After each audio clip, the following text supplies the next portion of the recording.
Hello, ladies and gentlemen, and welcome again to Syriana Analysis. I'm your host, Kevork Almassian. Thank you very much for tuning in to today's live streaming, guys. Whether you're watching us on YouTube, on Rumble, and on X, I'm very thrilled to have Anya Parampil with me today to have a live conversation about Venezuela. She's an independent journalist with the Gray Zone and author of the corporate coup, Venezuela and the end of the US empire. Anya, thank you so much for coming today to the show. This is your first time. I'm very pleased and very honored to have you on my channel. It's my honor as well. I've been watching you for years, so it's good to be here. I'm very pleased to hear that. For me, this is a learning process. I learn from people like yourself, like Max, like many other brilliant journalists around the world. And Venezuela is also a case that I'm very interested in. And I have to admit that I'm not an expert on Venezuela, and I don't know much about the geopolitics of Venezuela. But your recent book, Corporate Coup, Venezuela and the End of the US Empire, it will give insight for the people, those who want to understand why Venezuela is important and why the United States has tried to coup, a failed coup, let's say, in Venezuela under the Trump administration. But before that, I would like to put this in a proper context so that the people also can understand. Your book looks at the attempted overthrow of the elected government, as we mentioned, of Venezuela, which is an intervention, despite open backing by the usual suspects in DC, failed spectacularly.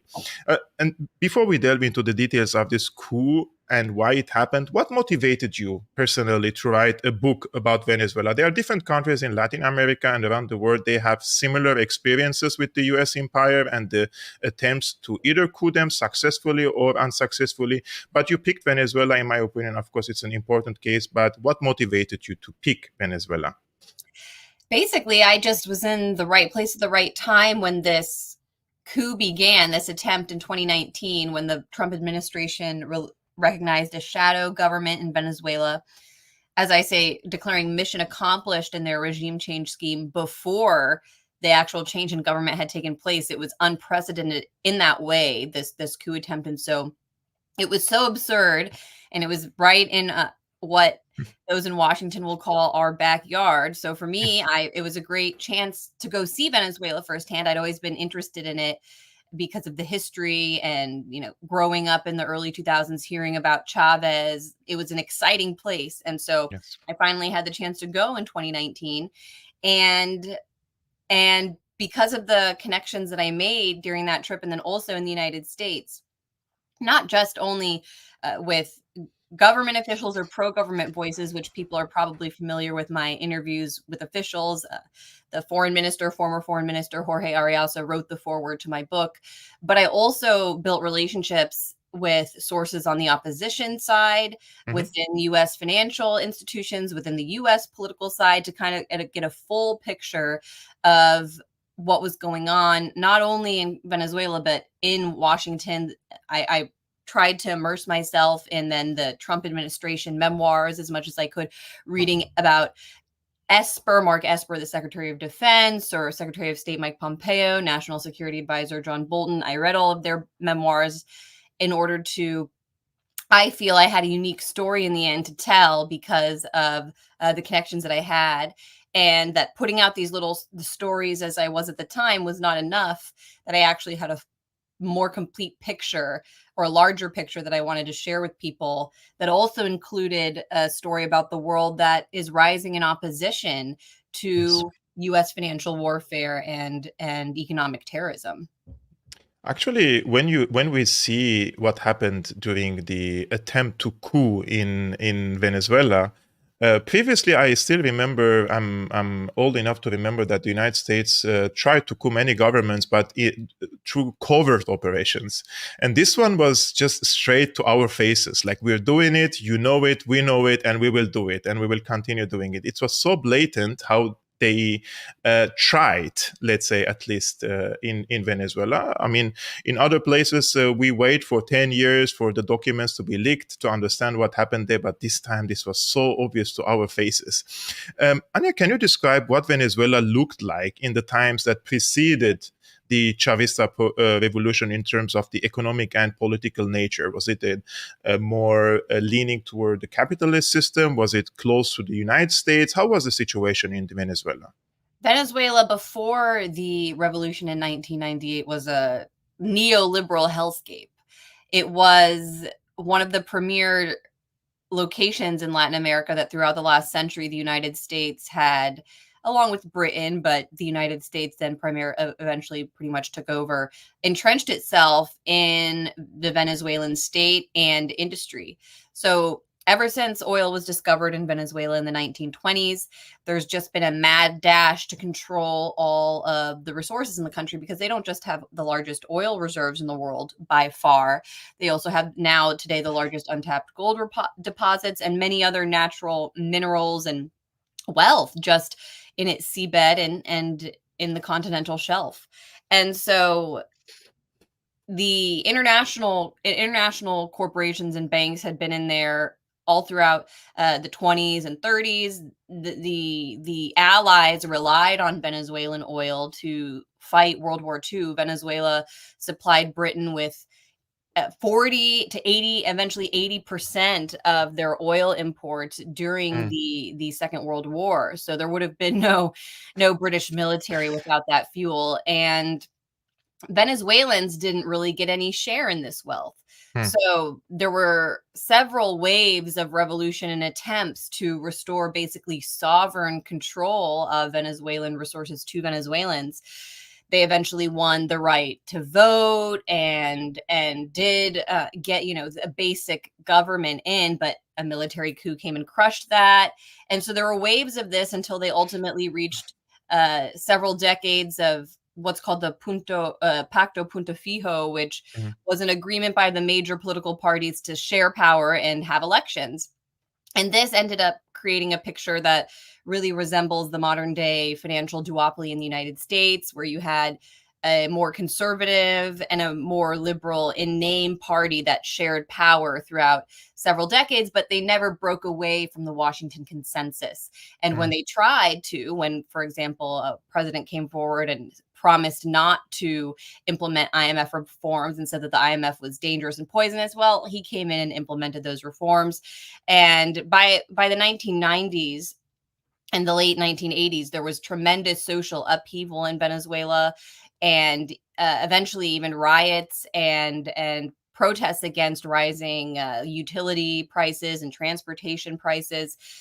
The state had to crack down on it violently, sent out the National Guard. This is known as the Caracazo. It was this defining moment in Venezuela's history when they saw the violence of the state and the fact that people couldn't have a voice. And this is all of the fuel that eventually propelled Chavez to power in 1998. He first attempted a military coup in 1992, but eventually won power democratically through elections and attempted to address this suffering that had been overlooked for decades in Venezuela. When did he end up in jail during this time after the attempted coup? After the coup attempt in 1992, he was jailed, and he took responsibility for the coup on national television. This was in February of 1991. And he gave this famous speech in which he said, "Our objective in the capital was not successful, por ahora, for now." So you'd think in many cases that this, he was telling his men that were participating in this military uprising to stand down, to not fight any further for the coup in that moment. But he specifically used this phrase "for now" to suggest that there would be another time for him, and there was. There was such a movement to release him from prison that eventually, to kind of quell the situation in the country, they released him in 1994.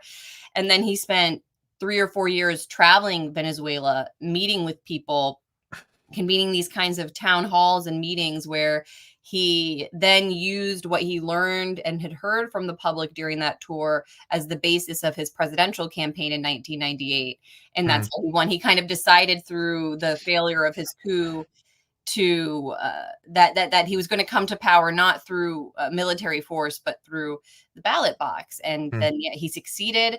And the main promise of that 1998 election was that he would convene a national constituent assembly to actually rewrite the country's constitution, and that's what happened in 1999. There was this whole process that's the revolution. That's when the state actually changed and made laws, for example, put in the constitution to that all of the resources in the country were actually the property of the public and the state, and couldn't be transferred or taken by private entities or foreign corporations. He sounds like the antonym now of Javier Milei in Argentina. It's like recycling the same American recipe in Latin America that could lead into another social turmoil in the country and then lead into another revolution. It feels like these recipes are intentional to keep these countries into constant change or in constant uprisings, revolution, social instability in the country, which could obstruct the development of these countries. It's not only about the economic development, but also the social economic. When there is a social stability, the social also welfare comes, and educational welfare comes, and many other factors. So I truly see that this meddling is meant to keep what they call the third world countries as a third world countries, to continue dominating over them. And they have the institutional means, they have the economic means, they have the financial means, they have a monopoly over so many institutions that they are able to coerce countries, right? Coerce leaders, coerce many other. Germany. I live in Germany, the biggest economy in Europe, and see what happened with the Nord Stream pipelines. The German government is not interested in knowing who did the Nord Stream pipelines, and this raises the question: why? Why? Because if American bullying. So when Maybe the count. Germany needs a movement to restore their sovereignty. No comment on that. Maybe the police is already behind the door, so it's getting really dystopian here. Like I feel myself like an alien. Why the government isn't interested in knowing who blew up its major energy infrastructure? And the answer is simple: it's the United States. So the interest of the United States always comes first, and this is the problem under the unipolar world. That when the dominant power enforces itself on the West, even on its allies, in order to continue to stay as a hegemon around the world, this becomes poisonous. And we see the repercussions of it now. War in Ukraine, it's a very, very dirty war, and we could end up in a nuclear exchange. And today I was reading in the Wall Street Journal that the US is preparing for another conflict with China through the gate of Taiwan, and they already have forces in the Philippines, training the Philippines, training the Australians, training the South Koreans. Maybe they need other people for a cannon fodder. But since we're speaking about Venezuela, and I'm also interested to know what when the Bolivarian revolution erupted, why it was popular and still is today. We know why it was popular back then, but today we see that Venezuela is not in the best economic shape, for example. Why is it still popular today? And what do a regular Chavista in Venezuela believe in when he identifies himself as a Chavista? This is an incredible question because, yes, the US elite and all of the think tankers are probably sitting in Washington and New York scratching their heads trying to answer the same question, because they expected Chavismo to collapse alongside Chavez when he passed away in 2013. And yet here we are 10 years later, following the 10 most difficult years in Venezuela's history. What I really try to illustrate in the book is just how severe the hybrid war that Nicolas Maduro confronted after taking power in 2013. He never had 1 year where there wasn't a violent street campaign funded by the US to overthrow his rule, not some absurd sanction policy designed to crush his economy. And then eventually this corporate shadow coup that they conducted in 2019 and that they've been battling since. The fact that he's withstood that is really now a testament to Chavismo's ability to grow and adapt and to adjust.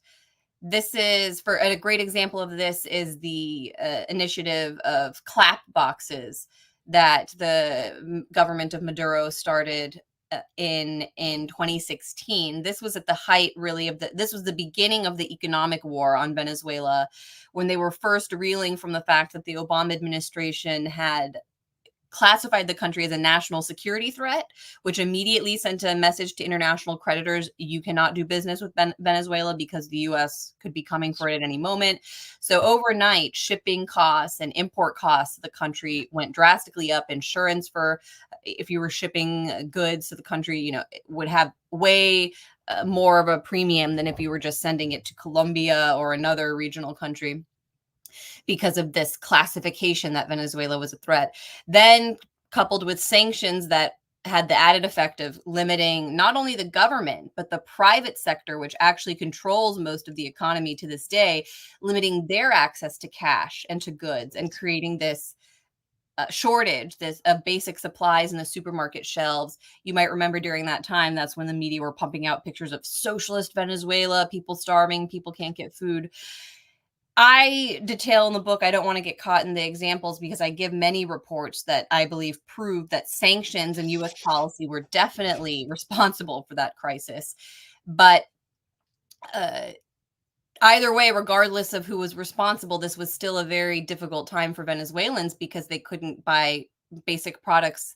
And if they could find them, they couldn't afford them because inflation was so high. And so the government actually came up with this creative response, CLAP, where they instructed communities to form local committees that then basically acted as the go-between those neighborhoods and the central government to assess the needs of what they needed in that community and what the government could provide.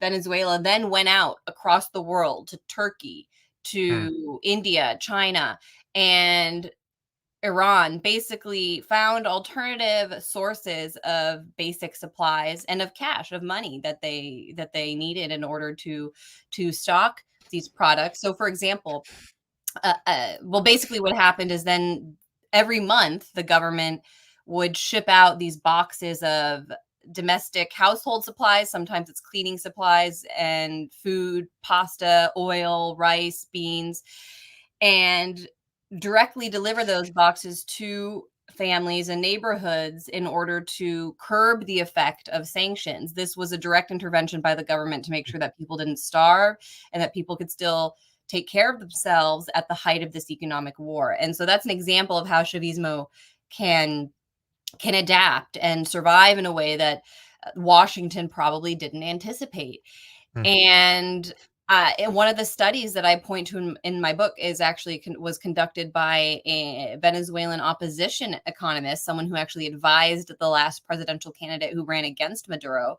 His name is Francisco Rodriguez, and he, according to his own study, said that without that CLAP intervention, there would have easily been famine and mass starvation in Venezuela at that time. So it was a remarkable move by the government. And yeah, I've stayed with Venezuelan friends. I've been there when they received CLAP. And sometimes there would be Turkish products, Turkish pasta and cooking oil imported from Turkey in these deliveries. So it was pretty remarkable to see that and think of how a government could try to actually move to take care of their people when they're under attack.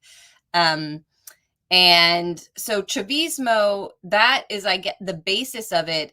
Chavez described it eventually as 21st century socialism. It's not the socialism or the communism of the last century where the state comes in overnight and is trying to control everything. Or it's not the Soviet Union. It's not even Cuba. It's this mixed economy that actually resembles more of what a lot of states in Europe or Russia, for example, looks like, where they have a state intervention in the industry, and when it comes to the natural resources in the country, the state can collect that wealth. But the rest of the economy, whether it's markets or hotels, grocery stores, that's all still privately run. And so the government's not overwhelmed in that sense. And it is a model then that leaves a lot of room for adapting, and it places a large emphasis on international diplomacy and what they call their Bolivarian diplomacy of peace. It is that strategy, going to countries that Venezuela never considered in its orbit, and building strong ties that has actually enabled Venezuela, including with Syria, by the way, Yes. to weather this storm. And it goes both ways. The Syrians have also benefited from their relationship. Definitely. I just have two side notes on this. If you guys are from Venezuela, I would really love to visit your country. This is one. Second, if you're receiving seed oil to cook, just throw it in the garbage. It's like poison. This is just a dietary advice. On a more serious note, I would like to share the Syrian case, which is also under heavy US sanctions, unfortunately, though for the Syrians that they lost their food basket. So in Venezuela, the government is still able to provide the people with the basic food necessities, let's say, if they have their farms and their territories under control. What the Americans did to Syria is a crime against humanity. They until 2017, when the covert operations was still ongoing and the United States was sending weapons and ammunition and training to these terrorists in Syria, basically, the economy was in a better shape during the war.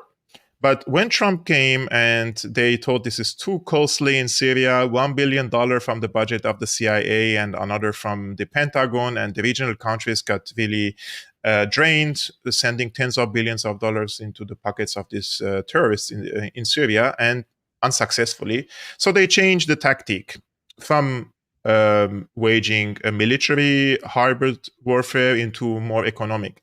And when Trump imposed the sanctions on Syria in 2018 under what is called the Caesar Act, the inflation in Syria has skyrocketed 1,000%. I think it's more, but if you used to buy this pen for $1 in Syria, it is now 1,000. Like if it was 1,000 lira, it's now, if it was a 1 lira, it's now 1,000 lira. So 1,000% more.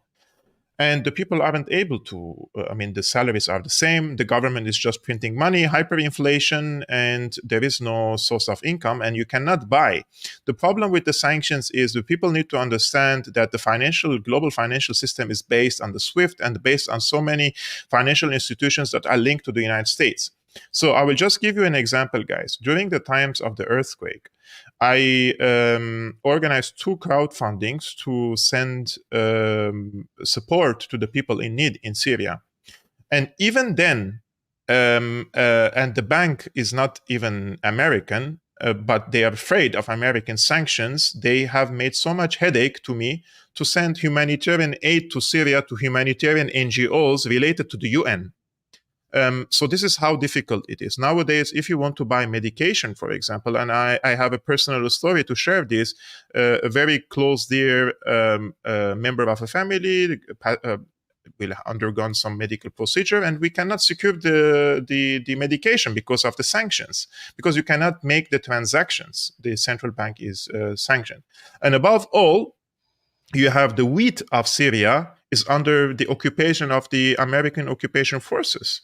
So the food basket is gone, the fuel is gone, and the economy is in shambles. So imagine the type of, how can I call it except evil? This is an evil act against millions of people in Syria, and nobody from the American administration speaks about it. In the contrary, they're just preparing new bills to ban any diplomatic relations with Syria in the future. So if any president comes, whoever is the president, and decides to pursue diplomatic approach with Syria, then there is a law. Biden didn't sign it yet, but it could become illegal to normalize relations with Syria. So this is how, in my opinion, the United States unipolar world functions. It's bullying against these countries and subjugating them.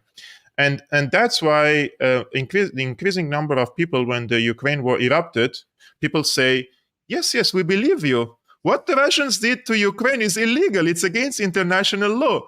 But listen to me. You're in my country illegally, and not only in my country. You're you have 800 bases around the world, and you are subjugating us, and we're not going to follow you. So this has also a positive, let's say, quote unquote, side of it that has backfired against the United States. And I will show the cover of your book.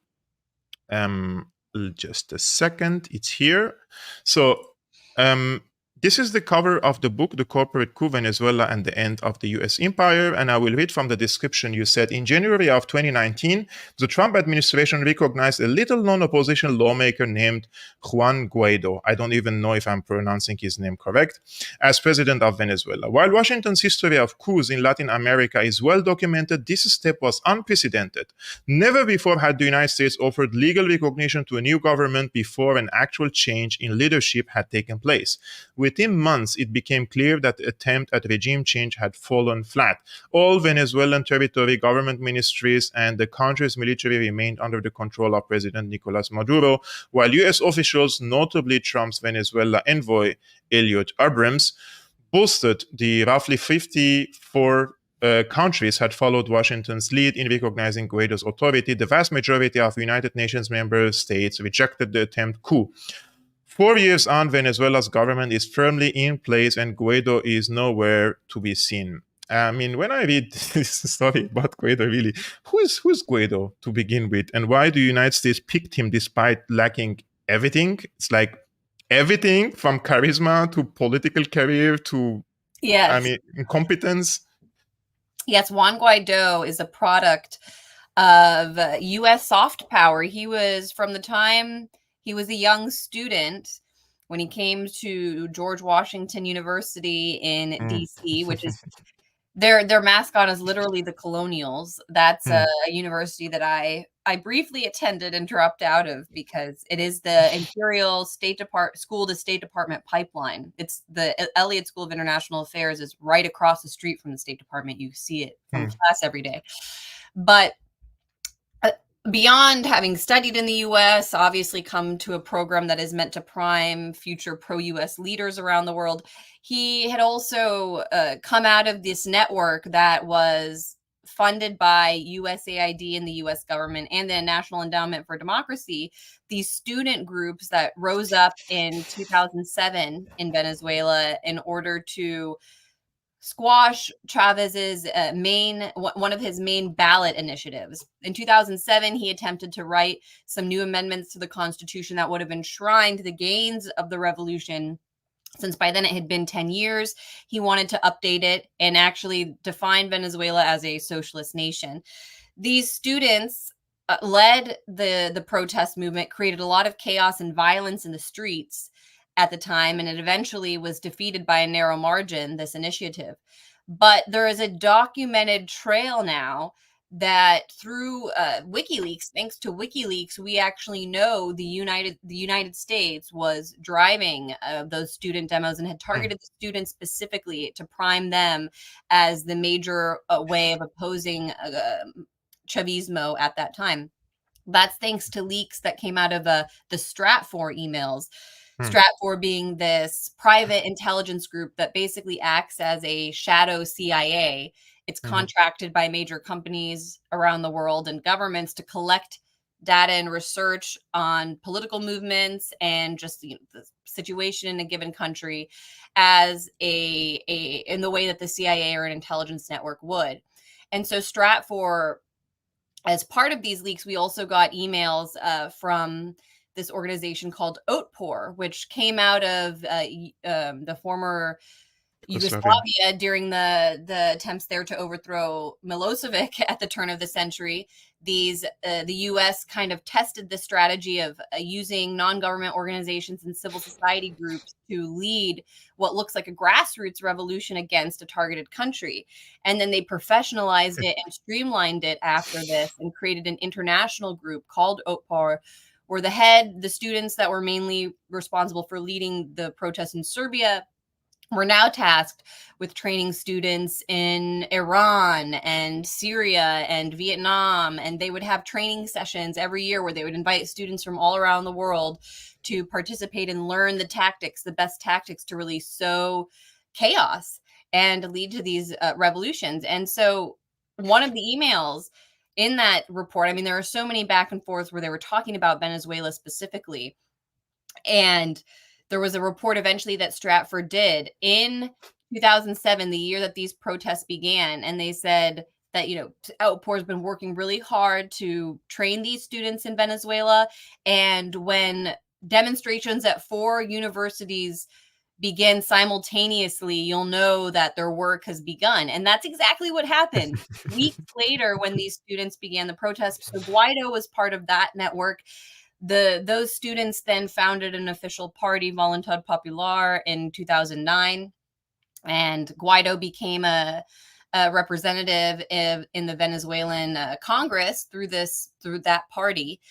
But even still, by 2019, he was unknown. A poll from Data Analysis in Venezuela showed that not even 80% of people knew who he was. They'd never even heard of him when Trump recognized him as president, or when the US did. And the reason that they selected him is because it's known who the major power players are in the Venezuelan opposition. They've been around for decades, really since Chavez came to power. Leopoldo Lopez being the primary one. This is a scion of Caracas aristocracy from one of the most elite oligarchical families in Venezuelan history.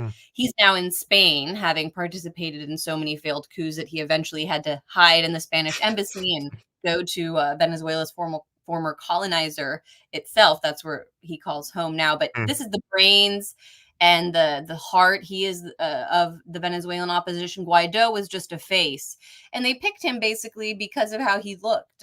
Venezuelan journalist Diego Sequeira said at the time, because he had mestizo features and didn't look like these white Europeans that most of the Venezuelan opposition appear to look like, which is not what the average Venezuelan looks like. They picked someone who looked slightly more mixed than the very fair and European featured aspects of the opposition.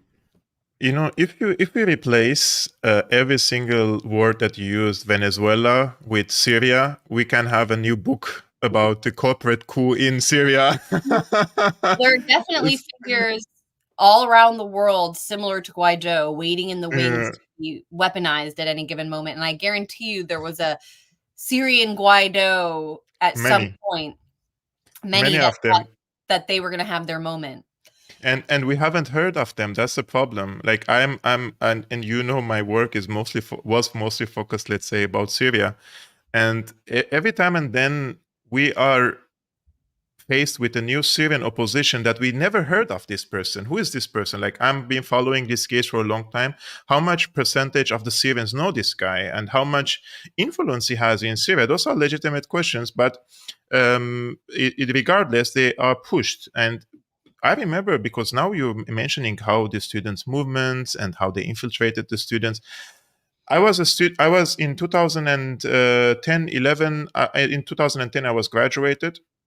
And my friends, colleagues in the university, they were contacted and they were hired by this American, what they call, like, they are the middleman between these NGOs and the US State Department and the CIA. And they get contact. The professors, my professors in the university in 2011, they told me to shut up, because if you defend, they said, if you defend Assad, then you will not have a future in this country, because he will leave in 3 months. And this is what the Americans told them. And then my friends that we studied together in the same university, my friends have become, according to the media and according to these NGOs, the most genius people around the world are from these people. They have written books about them, about their struggles against the Assad dictatorship, and they received scholarships in the best universities that you can ever imagine around the world, and the best job opportunities. And in the United States, in the Washington, D.C., these lobbyists, they receive hell of a money.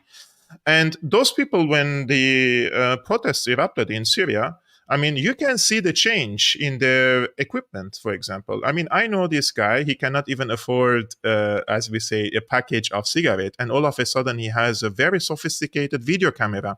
And who started paying to these people? So you cannot ask so much questions. I was myself contacted by a Syrian opposition figure. And I will mention this time, he's from the family of Atlas. His father was the defense minister of Syria. And he and his brother was very close with the president of Syria, Bashar. And both of them, the French intelligence took them out of Syria with a helicopter and took them out because they wanted to prepare them as the replacement for Assad, etc., etc. And he contacted me on Facebook and he's telling me, you are too clever to be on the sinking ship. So you have to come to our side, right? And this is how they do. They intimidate. They say like, don't be there. This is a sinking ship. What are you doing there? You will lose your jobs, your opportunities, your scholarship in the future. Come to our side. And the money is there.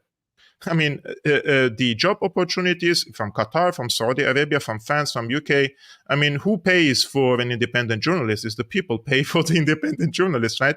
And despite that, they couldn't prevail. And this is really striking. And all these geniuses that they have been funded by the US, whether in Venezuela or in Syria, they couldn't prevail and they couldn't manage to convince most of the people to join their movement. And that's really remarkable, which tells you where the public opinion really is. If they don't engineer this so-called public opinion against these governments, probably most of the people will be on the side of their own government in this regard. Anya Trump has fantasized on stealing the Venezuelan oil. I saw him a video. He was almost having some, like his mouth was very excited when he was speaking about how they missed the opportunity to steal the oil. But we haven't seen much effort from the Biden administration, to my knowledge, to coup Nicolas Maduro. Do you expect a return to the coup policy if Trump is back? Because he has been eyeing on Venezuela for quite a long time, right? Yeah, unfortunately, the United States, this is where it gets tricky to talk about the way that our elite and the way that our government truly work. Because I know when you're talking about Germany, for example, you say it is the American bullying, the American bullying. Yes, I agree that it is the American bullying, but we ourselves in the United States are not sovereign. There is a global elite that are based here and they use us as a tax base and a military because we have so many people to kind of suck us dry and fund this international empire. But it's an elite that is, there are Germans that are participating in this, French, British. They are this network, this elite network. And really, I would argue they have created a system here where we in the United States are also under occupation. So one of the most powerful political bases in our country is unfortunately this extremely reactionary Latin American lobby that is a bit like the Israeli lobby in the sense that the actual interests of the US country as a state and as a people do not apply. It's only the interests of this little tiny elite that have taken control of Florida, which is a very significant state for any US politician. And so that's why both parties, Democrat and Republicans, they pander to this base. And the Republicans happen to be more extreme because of the historic Cold War, rah, we hate socialism position. And so, yes, Trump, when he came in, even though he promised to drain the swamp and was very critical of US interventions abroad, Latin America was this blind spot because it's so close to the United States. This lobby has outsized influence over the Republican Party specifically because of Florida. And so they, by getting radicals really getting in charge of his Latin America policy, Mauricio Claver being the one who eventually took over under Bolton on the National Security Council. He's a reactionary Cuban. In fact, Mark Esper, the Secretary of Defense, wrote in his memoir that he many times felt that Claver Corona was so biased by his Cuban heritage that he didn't belong on the American National Security Council, basically, that he was only working in the interests of this radical Cuban group. And so that was quite interesting for me to hear the Secretary of Defense, who, isn't necessarily approaching the world in the most rational way that I would suggest he even saw the extremism of these kinds of individuals in the Trump camp. And unfortunately, the Biden administration really, they haven't walked back the coup policy. The U.S. still recognizes Guaido as the official president of Venezuela, though Biden did attempt dialogue. He did send emissaries to Caracas to meet with Maduro's government because after Biden handed down the Russian oil embargo, he had to supplement that by going to Venezuela and saying, look, Trump actually had previously put an embargo on Venezuelan oil, which combined at that time, Venezuela and Russia were providing about 10% of Mm. oil imports to the United States. So in just a few years, the U.S. had cut ourselves off from a good amount of oil. Silly policy again. Who is this? This is not a policy to help the United States, because people in the United States are suffering due to that policy. It's Yes. just this little ideological group that is like, no, it's basically sanctions against the US population at that point too, because it's raising gas prices, which have contributed to a rising price of everything. And so Biden did walk back some sanctions, but very meager, so that Chevron could go and begin exploiting some Venezuelan oil. But the amount of Venezuelan oil that we're importing is nothing compared to what we used to. And so I don't really see the Biden administration having taken enough step back from the coup policy to say that Trump would return to it. I think it's just a continuation. And other than the sanctions, which are absurd and should be lifted, one of the most offensive aspects of this policy is the fact that the Venezuelan embassy in Washington, D.C. sits empty to this day, Yes. because they handed it over to this fake shadow government that had no foreign ministry. So now Venezuelans living in the United States, which now they're quite more, more than there were a few years ago because of this influx of migrants, they cannot get proper consular services. There is no government here that is able to assist them, or even if they wanted to go back, help them do that. Venezuelans in the United States, if they want to renew their passport or just get any sort of assistance from their home country, have to go to Mexico or have to go to Canada, have to go to a third party state to get that assistance. And so where does that leave people here? I mean, it's Yes. completely absurd. Can you imagine if you, as a Syrian, one day your embassy was gone in Germany, and you just had Mm. no way of getting the services or anything you need? You're suddenly completely cut off from your home country. That's how they've left so many That Venezuelans, hundreds of thousands of Venezuelan citizens here, and they should be outraged by that. That's what the Qataris did. They gave the Syrian embassy to the Syrian opposition, and they even put the Syrian opposition flag over it. I mean, they don't have a foreign ministry. They cannot issue visas. They cannot issue entries. They cannot make any consular procedures. But anyways, maybe they learned this from the Americans. Guys, we are around 1,000 people watching this live streaming now on YouTube, on X, and on Rumble together. So it goes without saying that the X account of Anya is in the description below, but most importantly, her book, Corporate Coup, Venezuela and the End of the US Empire, is in the description below. I know many of you are nowadays focused on Ukraine and other geopolitical conflicts. However, when you understand the approach of the United States with what they call the third world countries, you can also draw parallels with other conflicts, because they don't have a magic new recipes for every country. They even recycle similar strategies in different parts of the world, including in Venezuela, in Syria, in Ukraine, and especially when it comes to these NGOs and the American-backed activists here and there. Anya, I would like to ask you one last question, and this is coming from a friend and who follows our work all the time. He says, can you ask Anya what she thinks of Claudia Sheinbaum, the new Mexican president? Would love to hear her opinion on this. I only read about her that she supports Julian Assange, so she already took a thumbs up from me. Yeah, I don't know enough about Mexico. I don't Mm, have connections there where I can give an mm, informed comment, but I have a lot of respect for what the Morena party has done. Well, first, how they came to be, really creating a real third party in Mexico that broke the financial duopoly and then restored some level of sovereignty to Mexico. Mexico's in a very difficult position, sharing that huge border with the United States and acting as a buffer between that us and everything in Central America. I mean, it was remarkable for me the last few months I traveled actually to Central America and saw firsthand. I was just on vacation, but I saw the amount of migration that is happening. I'd never seen people from North Africa and Africa funneling through the airports into Nicaragua and just saying openly that they were going up to the U.S. border. I'd never seen anything Yes. like that before, but I did see that, witness that this last time. So Mexico's in a very difficult situation, and I don't know enough about Sheinbaum specifically, but Morena, they've done a decent job of asserting Mexican sovereignty and not just acting as a tool of Washington or Washington's policy in the region.